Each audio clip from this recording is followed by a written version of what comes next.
Welcome back to Main Street Living. Cheryl, well, Danielle, do you remember last year we got a chance to see Cheryl's closet get a facelift? You remember that? Do I? Yes, Yeah. I didn't think it. Cheryl would be that messy. Hold on. Not messy. I just had too much stuff and not enough space. And then my closet collapsed. Everything fell off the wall.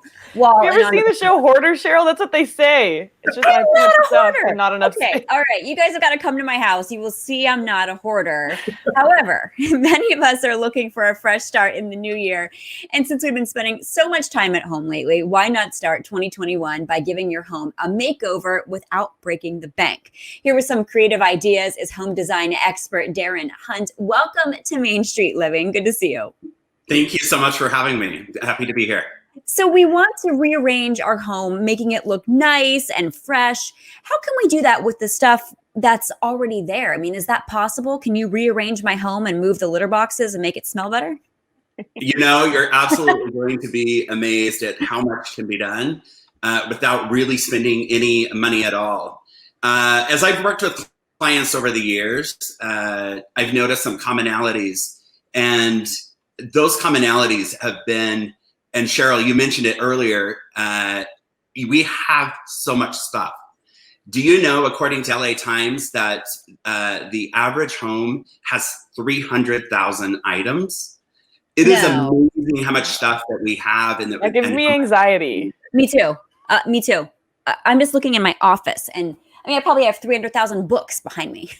Right. So it's just amazing. It's amazing how we've accumulated so much stuff into our homes, and the reality is with marketing. Everyone has always taught us how to gather and how to buy and bring in, but it's really as far as how to let go and what to let go of. That is where there's been a breakdown. There's not a lot of people out there teaching us and showing us how to go through that process. The reality is, too, we become emotionally connected to our stuff and where our stuff is in our homes. So when we don't look at our homes and our rooms with open eyes, we're not seeing the potential of where things can move and what we can do to create a better space. Just with, again, what it is that we already have. I want to say this: don't be afraid to move things around and try to put things in new places. Try it out. Reimagining where things can go is so fun. For sure. I'm sure that you both will agree that shopping is something that's super fun. I want to introduce the concept and the idea of shopping your own home. Okay. And as you're reimagining these spaces. Love it. I love that.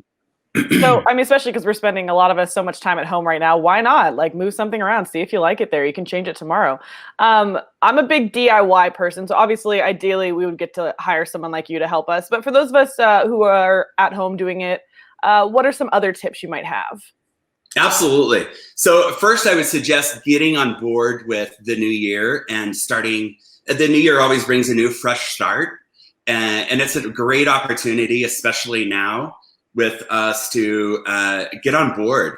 Second, I would say start with a plan. We absolutely have to start with a plan, and that is, how are we going to approach this new reimagining idea and concept that we're doing with our homes. In today's world, our spaces serve multiple functions for multiple people. I don't know about you, but I grew up where there was a formal living room, a formal dining room, and those were used on occasion and, you know, for maybe special guests. But the reality is very seldom are we doing that, or more and more we are getting away from those spaces. Yeah. That's a really good point. And you mentioned a lot of things, but I'm curious, I've got so much stuff. How do we know what to get rid of? Where do you draw the line? So most people at this point have always heard the phrase, if it brings you joy, right? Yep. I'm sure you've Sparks heard joy. that. Yeah. I'll put it like this: if you use it, keep it. If you love it, if it's something that tells a story, then keep it. But if it's something that has just become common or familiar, so it's been brought into your home and it served its purpose and brought you joy for a time, be open to the fact that that time has passed. And be open to the idea that maybe it's time to let that joy be passed on to another home where somebody else can enjoy it for a time. Darin, that's just so true, and that's also some good relationship advice, I think, as well. I think you've covered all the bases today.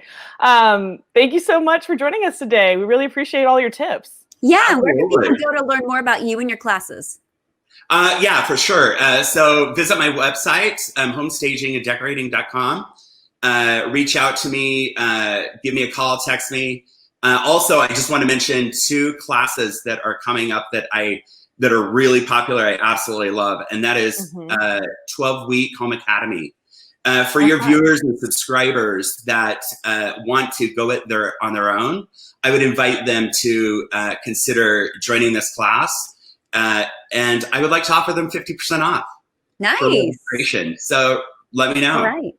Cool. Awesome. Thank you so much. We appreciate it. It's my pleasure. Thank you for having me. All right, Cheryl, coming up next, we're going to be talking about one of my favorite things to do at parties, scientific party tricks. Oh, me Stick too. with us.